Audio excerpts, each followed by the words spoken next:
मम्मा वो पेंडू सा है, मैं उससे शादी नहीं करना चाहती, अफशान अपनी माँ से कह रही थी। माँ ने प्यार से कहा, बेटी वो तुम्हारा कज़न है, अच्छा लड़का है, क्यों शादी नहीं करनी उससे। अफशान ने कहा, मम्मा वो पेंडू सा है, ना उसे कपड़े पहनने की तमीज़, ना उसे बात करने की तमीज़ है, मैं उसके साथ शादी नहीं करूँगी। माँ ने कहा, अफशान शादी तो करनी पड़ेगी, तुम राज़ी हो या ना हो। अफशान ने अपने कज़न सारिम को कॉल की, कहा, सारिम मैं तुमसे शादी नहीं करना चाहती, तुम शादी से इनकार कर दो। सारिम ने कहा, मैं माँ बाप की मर्ज़ी के ख़िलाफ़ नहीं जा सकता। अफशान ने कहा, मैं तुम्हारे साथ ज़िंदगी बसर नहीं रह सकती। सारिम ने कहा, तुम खुद इनकार कर दो, मैं तो कुछ ना कहने वाला। अफशान ने जब देखा उसकी शादी सारिम से कर रहे हैं, अफशान ने खुदकुशी करने के लिए घर में पड़ी मेडिसिन की काफ़ी सारी टैबलेट खा ली। अस्पताल लेकर गए, डॉक्टर्स ने मैदा वाश किया, जान बच गई। अफशान ने अपनी माँ के सामने हाथ जोड़े, मम्मा मुझ पर रहम करो, मैं इस जाहल इंसान के साथ नहीं रह सकती, वो भी गांव में। माँ ने कहा, बेटी सोच लो, हम सब जानते हैं वो सारिम बहुत अच्छा लड़का है, क्या हुआ वो इतना पढ़ा लिखा नहीं है, वो गांव में रहता है तो, लेकिन वो लड़का बहुत अच्छा है। अफशान के ना चाहते हुए भी अफशान की शादी सारिम से करवा दी गई।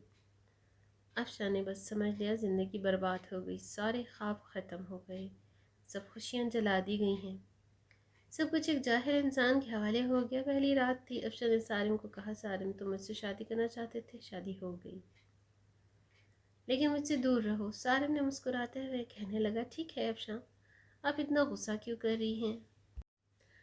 अफशान ने कहा, तुमने मेरी ज़िंदगी तबाह कर दी। सारिम ने एक डिबिया खोली, उसमें चमकती हुई अंगूठी थी। सारिम ने वो डिब्बी अफशान के सामने रखी और कहने लगा, अफशान ये गिफ्ट आपके लिए। अफशान ने अंगूठी उठाकर साइड पे रख दी और करवट बदल कर हो गई।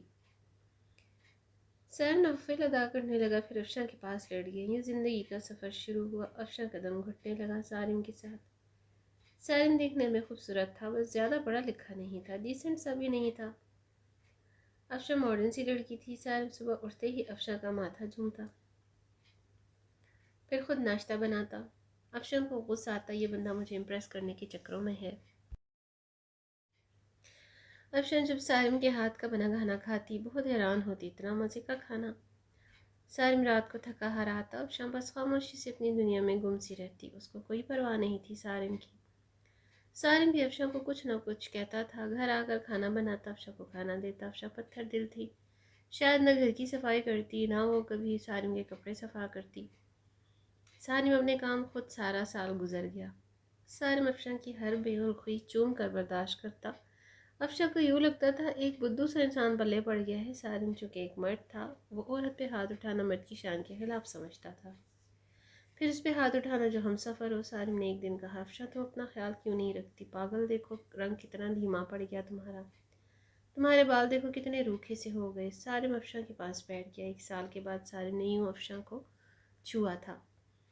अफशा के बालों में ऑयल लगाने लगा। अफशा ने कहा, छोड़ो मुझे सारिम ने कहा, नहीं छोड़ूंगा। अफशा ने धक्का दिया, ऑयल सारिम के ऊपर गिर गया। अफशा जाने लगी, उठकर सारिम ने बाजू पकड़ा, पास बिठा दिया। मुस्कुराते हुए कहने लगा, अफशा मैं यूँ ऐसे आपको नहीं देख सकता। अफशा ने कहा, मेरा बाजू छोड़ो सारिम, मुझे दर्द हो रहा है।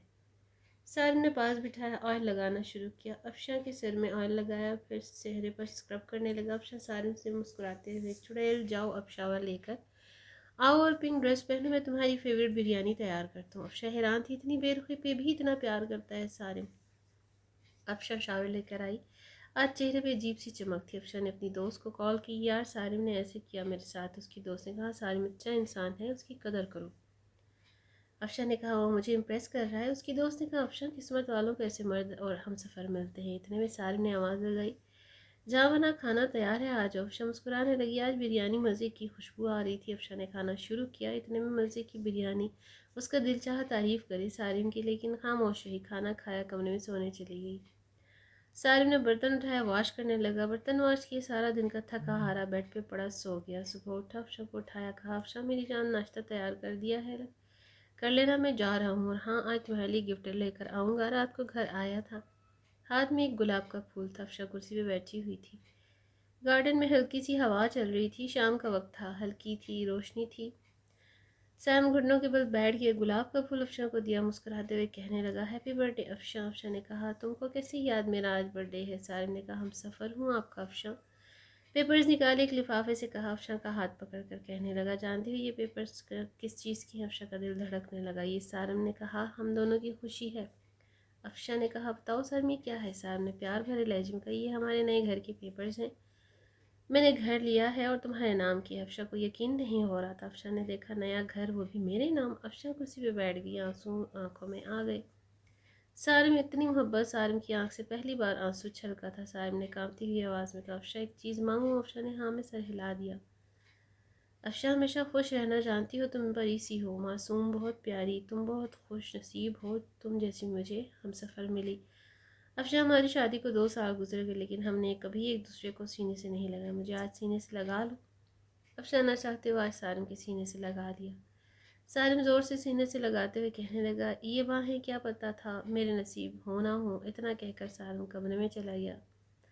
افشاں کو سمجھ نہیں آ رہا تھا کیا کرے، سارم کو کیا سمجھتی، سارم کتنا اچھا انسان ہے، کتنا برا سلوک کیا میں سارم کے ساتھ۔ افشاں کا دل چاہ رہا تھا سارم کی باہوں میں سما جائے۔ سارم کی بے پناہ محبت 2 سال میں سارم کو اگنور کرتی رہی۔ سارم پھر بھی مجھے چاہتا رہا۔ رات بھر افشاں خواب دیکھتی رہی، کل سارم کے لیے ناشتہ خود بناؤں گی، سارم کو اب دنیا کی ہر خوشی دوں گی، سارم کو اب کبھی اداس نہیں ہونے دوں گی۔ رات بیت گئی، افشاں اٹھی، ناشتہ تیار کیا، بہت خوش تھی، شاور لیا، سارم کے اٹھنے کا انتظار کرنے لگی۔ کافی ٹائم گزر گیا، سارم نہ اٹھا۔ افشاں کمرے میں گئی، محبت سے آواز دینے لگی، سارم اٹھ جائیں، میں نے آج آپ کے لیے ناشتہ تیار کیا۔ سارم کروٹ لیے سو رہا تھا۔ افشاں نے محبت سے سارم کو چھوا، دیکھا سارم کا جسم ٹھنڈا پڑ چکا تھا۔ افشاں نے آگے بڑھ کر دیکھا، سارم کے بستر پہ خون پڑا تھا، منہ میں خون لگا ہوا تھا۔ افشاں چیخنے لگی، زور زور کر سے آوازیں دینے لگی، سارم اٹھ جاؤ، یہ کیا ہوا آپ کو؟ سارم اٹھو نا، محلے والے اکٹھے ہو گئے، اسپتال لے گئے، ڈاکٹر نے چیک کیا، دیکھا سارم، ڈاکٹر نے کہا میں نے کہا تھا اسے اپنا خیال رکھو، اپنا علاج کرواؤ، کسی کو ساتھ لے کر آؤ، لیکن شاید یہ جینا نہیں چاہتا تھا۔ افشاں نے روتے ہوئے کہا، کیا تھا سارم کو؟ ڈاکٹر نے کہا بھری اور کہنے لگا، سارم کو پچھلے 1.5 سال سے بلڈ کینسر تھا، شاید اس کا خیال رکھنے والا کوئی نہیں تھا۔ مجھے اکثر کہتا تھا ڈاکٹر صاحب میں کس کے لیے جیوں، کوئی ہے ہی نہیں جو مجھے اپنا کہہ سکے، میرے گھر والے، میرا انتظار کرنے والا کوئی نہیں ہے، کوئی نہیں ہے جو مجھے محبت سے پوچھے دن کیسا گزرا، کوئی نہیں ہے جو مجھے کہے آپ تھک گئے ہیں، چلو سرداباد ہوں، رات کو کمرے گئے اکیلا درد سے تڑپتا ہوں، لیکن کوئی نہیں ہے جو میرا درد سمجھے۔ افشاں زمین پر گر گئی، سارم یہ کیا کر دیا تم نے، مجھے معاف کر دو سارم، میں پاگل ہو گئی تھی، سارم نہ جاؤ مجھے چھوڑ کر، سارم میں مر جاؤں گی تمہارے بنا۔ سارم کی لاش سامنے پڑی تھی، جو زندگی میں شاید افشاں کو محبت کو ترستا رہا۔ افشاں سارم کے چہرے کو ہاتھوں میں لیے چیخ چیخ کر رو رہی تھی، لیکن شاید کہ اب محبت کا وقت ختم ہو چکا تھا، سارم ہمیشہ کے لیے آزاد کر گیا تھا افشاں کو۔ کسی کے جذبات سے مت کھیلو، کسی کو اتنا نہ ستاؤ کہ وہ مر جائے، اپنے ہم سفر کو سینے سے لگا کر ایک دوسرے کو گالی دینے کی بجائے ایک دوسرے کو چوم لو، انعام محبت کے لمحوں کو نہ جلا دینا، چھوٹی سی زندگی ہے، نہ جانے کب بچھڑ جائیں، جب موت آ گھیرے محبت بانٹتے رہو، کسی کے مرنے کے بعد پچھتاوے سے اچھا ہے کسی کو زندگی میں ہی سینے سے لگا لو۔